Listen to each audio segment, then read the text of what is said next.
தெற்கத்தில் நிறைந்த தொண்டை நாட்டில் திருநின்றவூர் என்ற ஊர் உள்ளது.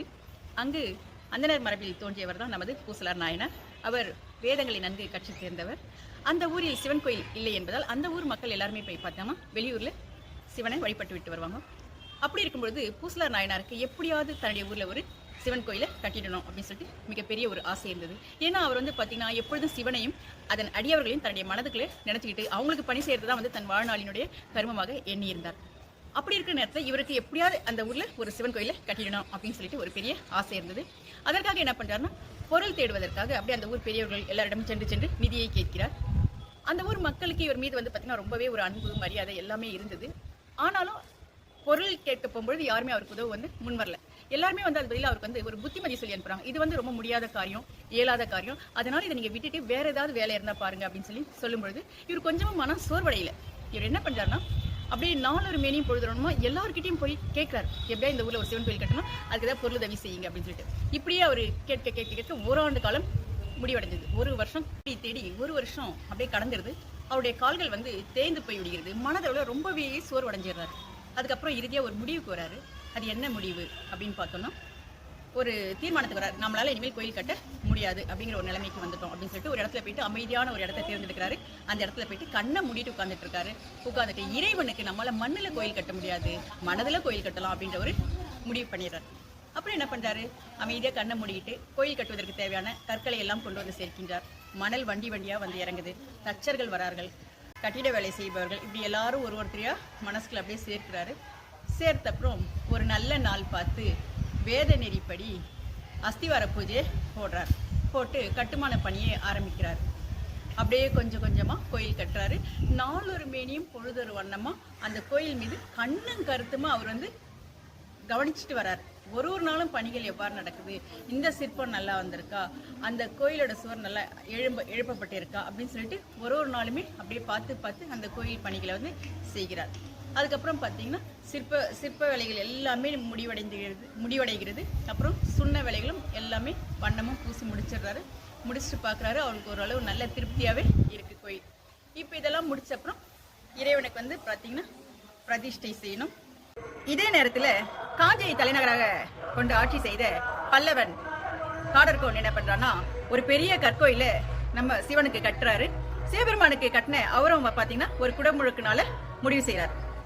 அப்போ அவர் முடிவு செய்து குடமுழுக்குக்கு தேவையான அனைத்து ஏற்பாடுகளையும் மன்னவன் எல்லாத்தையும் தடல் புடலா கண்டிப்பா இன்னைக்கு குடமுழுக்கு ரொம்ப சிறப்பா இருக்கணும்னு சொல்லிட்டு அனைத்து வித ஏற்பாடுகளையும் செஞ்சிடுறாப்ல. அன்னைக்கு நைட்டு இறைவன் அவருடைய கனவுல திருநின்றவூர்ல பூசலார் என்பவர் உள்ளத்துல ஒரு கோயில் கட்டியிருக்காரு, நான் அந்த கோயிலுக்கு எழுந்தருள முடிவு செய்துள்ளோம், அதனால நீங்க பாத்தீங்கன்னா வேறு ஒரு நாள் உங்களுடைய கோயிலுக்கு குடமுழுக்கை வைத்துக் கொள்ளவும் அப்படின்னு சொல்லிட்டு இறைவன் மறைந்து விடுகிறார். விழித்து பார்த்த மன்னவனுக்கு ஒரே ஆச்சரியம். உடனே என்ன பண்றாருன்னா தன்னுடைய அமைச்சர் எல்லாரோடையும் சேர்ந்து திருநின்றவூருக்கு போறாரு. போயிட்டாங்க, எல்லார்கிட்டையும் விசாரிக்கிறாரு, பூசலார் கட்டிய சிவன் கோயில் எங்க இருக்கு அப்படின்னு சொல்லிட்டு. எல்லாருக்கும் ஊர்ல மக்களுக்கு ஆச்சரியம், பூசலாரா என்ன கோயில் கட்டினாரு, எங்க கட்டி இருக்காரு, இங்க எதுவும் இல்லையே அப்படின்னு சொல்லி எல்லாரும் பேசும்பொழுது மன்னனுக்கு வியப்பு. சரி, போய் அந்தனர்கள் எல்லாரையும் கூட்டு எங்க பூசலார் நாயனார் இருக்காரு, அவர் கட்டிய கோயில் இது அப்படின்னு. பூசலார் கோயில் எதுவும் கட்டல, ஆனா அவர் அங்க ஒரு இடத்துல அமைதியா உட்கார்ந்து இருக்காரு, அங்க போய் பாருங்கன்னு சொல்றாங்க. உடனே மன்னன் பூசலார் இருக்கின்ற இடத்துக்கு போறாப்ல. போயிட்டு அங்க பூசலாரை பார்த்து அவருடைய பாதங்களில் பணிந்து விழுகின்றான்.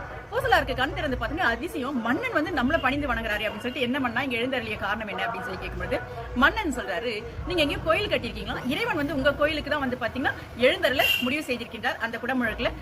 பூசலாருக்கு ஒரே அதிசயம், மன்னன் தன்னுடைய பாதங்களில் பணிந்து விழுகின்றானே அப்படின்னு சொல்லிட்டு என்ன பண்ணா இங்க வந்த காரணம் என்ன அப்படின்னு கேட்கும்போது, நீங்க ஒரு கோயில் கட்டியிருப்பதாகவும் அதுல நடக்க போற குடமுழுக்கு இறைவன் இங்க இதுலதான் எழுந்தருளி இருக்க போவதாக எனக்கு கனவு வந்தது அப்படிங்கும்போது பூசலாருக்கு அப்படி உடல் சிலிர்க்கிறது, அப்படியே மெய் சிலிர்க்கிறது, அப்படி ஒரு மாதிரி ஆகுறாரு.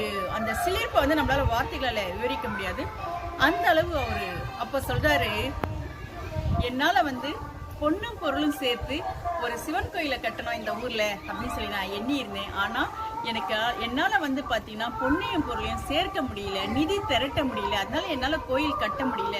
அப்பதான் ஒரு முடிவுக்கு வந்தேன், மண்ணுல தான் கோயில் கட்டணுமா, மனதுல கோயில் கட்டலாமே அப்படின்னு சொல்லிட்டு தான் முடிவுக்கு நான் நாளொரு மேனியும் பொழுதொரு வண்ணமா என் மனசுல கொஞ்சம் கொஞ்சமா சிறுக கோயில் கட்டிட்டு இறுதியா அந்த குடமுழுக்கு வச்சிருக்கேன் நாளைக்கு அப்படின்னு சொல்லும் பொழுது மன்னனுக்கு வியப்பு தாங்க முடியவில்லை.